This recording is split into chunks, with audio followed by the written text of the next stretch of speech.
this is one of a small handful of divisions where any team is capable of winning.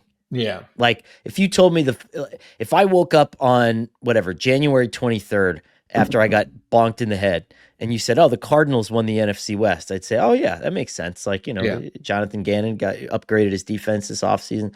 For me, it comes down to the 49ers and the Seahawks, right? The Rams, you would assume, take a step forward, but Matt Stafford at this point, has he hit that ceiling? There's a reason why they didn't maybe want to pay him as much as he wanted to be paid. The Rams have been like a little funky too, in that like when you like, there's been years where it's like they should be good and then they take a step back, but then the years you don't expect, like, okay, like now they're retooling, they're great, so like we've seen that before with them too. And some of it comes down to luck also, where with injuries. So much of this does. At the end of the year, we say, oh, how smart it was that they did this way and they did that this way and all that kind of stuff. But a lot of it is also because, half the teams that they played, their quarterbacks got hurt, their offensive lines got wiped out. San Francisco, via the Buffalo principle, maybe gets addition by subtraction here.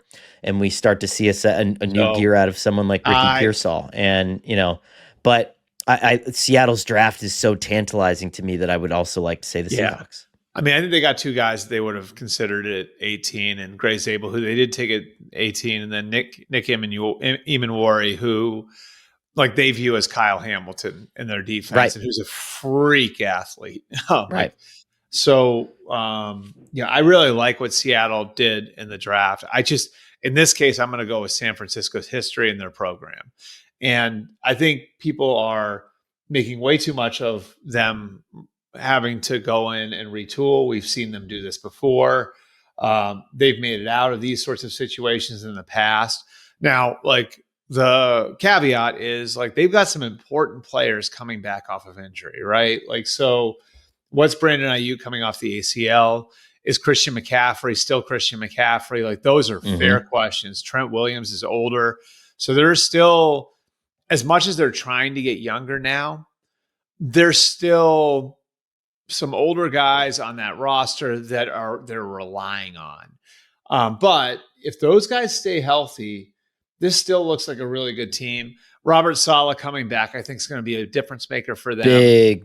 Big addition. Yes. And I look at it like, okay, so you've got Mikael Williams playing opposite Nick Bosa now. And I think Mikael Williams has a chance to be a star.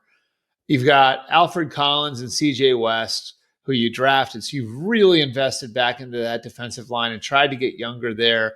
And they've sort of had a revolving door of they've sort of been like the get right place for guys like Arden Key over the years, where they take a guy who's washed out somewhere else and like we can get more out of him.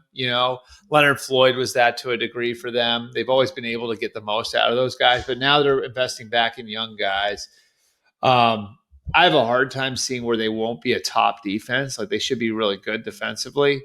So again, like if Trent Williams, Brandon Ayuk, and Christian McCaffrey are firing on all cylinders, I think this should be a double-digit win team.